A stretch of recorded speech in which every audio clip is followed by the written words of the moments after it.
कह रहे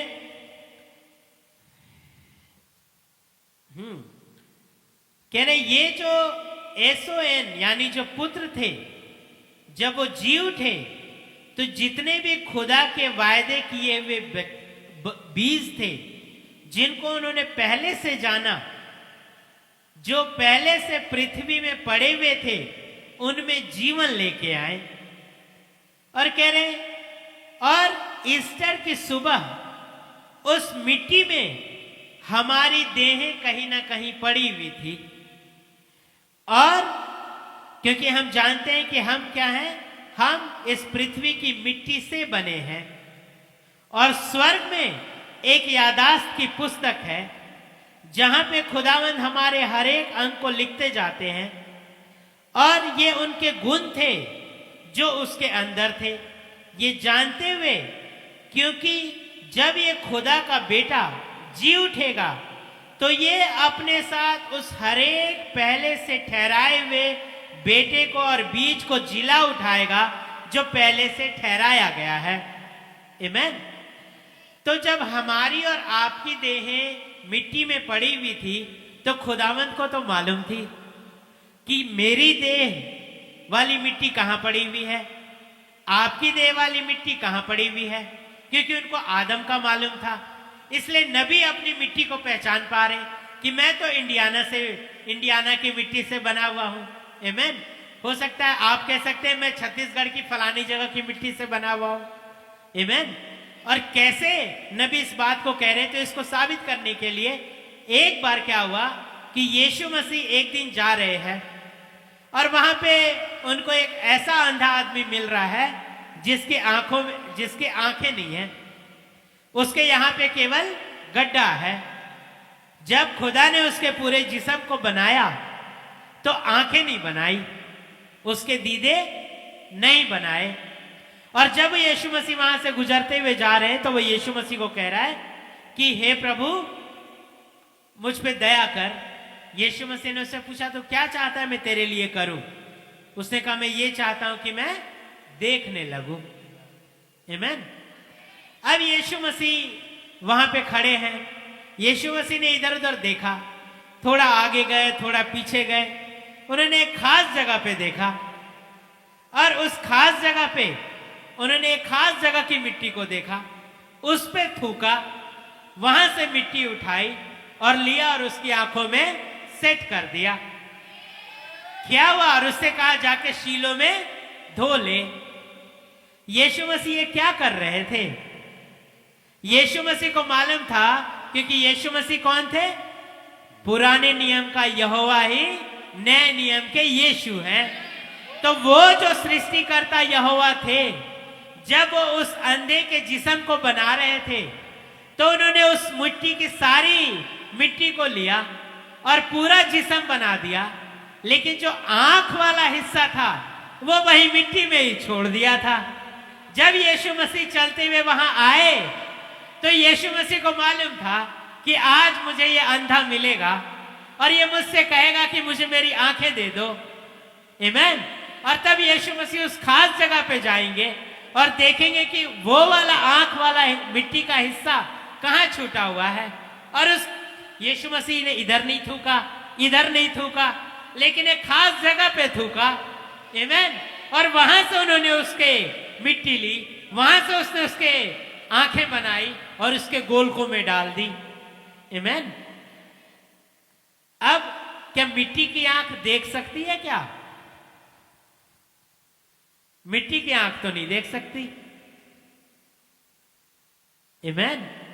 लेकिन वही सृष्टिकर्ता खुदा जिसने पहली बार जब उसके पूरे जिस्म को बनाया और जब उसे पैदा किया, आमीन, तो उसने जो आत्मा उसके लिए रखी थी कि जब वो पैदा हुआ और वो आत्मा उसके अंदर घुसी और वो आदमी एक जीवित प्राणी बन गया, तो वही सृष्टिकर्ता खुदा ने जब उसकी आंखें बनाई, आमीन, तो जब उन्होंने उनकी आंखों को फिट किया तो वही जीवन जो पूरी बॉडी में था, अब उन्होंने उसको आज्ञा दी कि अब ये इसकी आंखों में भी आ सके और कहा जा और जाके शीलो में धो ले।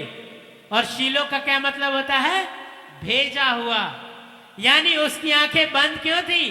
क्योंकि वो एक भेजे हुए के पास नहीं गया था। लेकिन आज वो दिन था जब एक भेजा हुआ था स्वर्ग से, उसके पास वो आके खड़ा हुआ था। इसलिए जब वो उस भेजे हुए के पास आया, आज उसकी आंखें खुल गई और वो देखने लगा।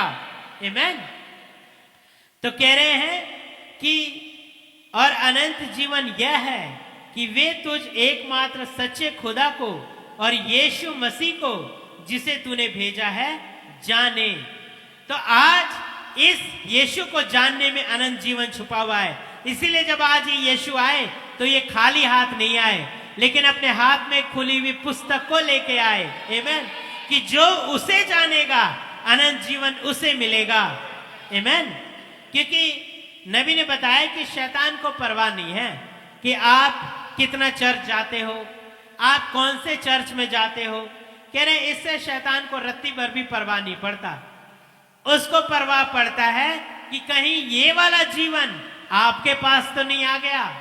क्योंकि वो केवल इस जीवन से डरता है, वो इस जीवन से थरथराता है। एक दिन ये जीवन चलता हुआ गिरासेनियों के इलाके में पहुंच गया और वहां एक आदमी था जिसके अंदर पूरी सेना समाई हुई थी, और वो सारे सेना थर-थर कांपने लगी और कहने लगी, तू हमें क्यों निकालने आ गया समय से पहले? और अगर यही जीवन आपके अंदर आ जाए और तब आप भी कहीं से गुजरे, तो जैसे पतरस के साथ होता था, जैसे पौलुस के साथ होता था, आमीन, वैसा ही आज आपके साथ भी होने लगेगा कि आपकी परछाई से लोग चंगे होने लगेंगे। क्यों? क्योंकि एक जीवन है जो आज भेजा गया है हमारे और आपके युग में। आमीन। नबी कह रहे हैं कि एक सेकंड, हाँ, कि मैं डरता हूं कि हम में से कई सारे लोग आज मसीह के नहीं पास आ रहे। आज लोग केवल एक कलीसिया के पास आ रहे हैं, केवल एक सिद्धांत के पास आ रहे हैं। लेकिन बहुत जरूरी है कि हम मसीह के पास आए। यही वो इकलौते हैं जिनके पास जीवन है। और तब नबी कह रहे हैं आयत को कोट करके कि वो जिसके पास पुत्र है उसके पास जीवन है, और वो जिसके पास पुत्र नहीं उसके पास जीवन भी नहीं। आमीन। कह रहे वो सुसमाचार की रोशनी जो एक वचन का पुष्टिकरण था। नबी कह रहे हम कैसे जाने कि ये मसीह था? कह रहे क्योंकि उसने प्रमाणित किया, उसने जिसके विषय में बोला। और आप सबने सुना होगा कि कैसे इससे पहले कि ये मसीह आता, ये 7 दूत आते, इससे पहले ही खुदावंद ने एक व्यक्ति को सब कुछ बताया कि कैसे एक घटना घटेगी, कैसे उसे एक पहाड़ पे बुलाया जाएगा, कैसे वहां पे एक धमाका होगा, कैसे वहां पे एक वो खुदा उतर के आएगा। आमीन। और कैसे ये 7 मोहरें उसके ऊपर खोली जाएंगी। और खुदावंद ने 6 महीने के बाद जो जो उस नबी को बताया, उसने एक एक बात की पुष्टि करी, इस बात को पक्का करने के लिए कि वो मसीह था। नबी कह रहे क्योंकि उसने साबित किया, उसने जिसके विषय में बातचीत करी। नबी कह रहे मैं कैसे जानूंगा कि यही समय का संदेश है? नबी कह रहे खुदावंद साबित करते हैं जो वो वायदा करते हैं। जब उन्होंने इसके विषय में बातचीत करी तो ये बादल उस बात की पहचान थी कि ये वही मसीह है और हम उसके पुनरुत्थान के लाभार्थी हैं। उसने साबित किया, उसने जिसके विषय में बातचीत करी। आमीन।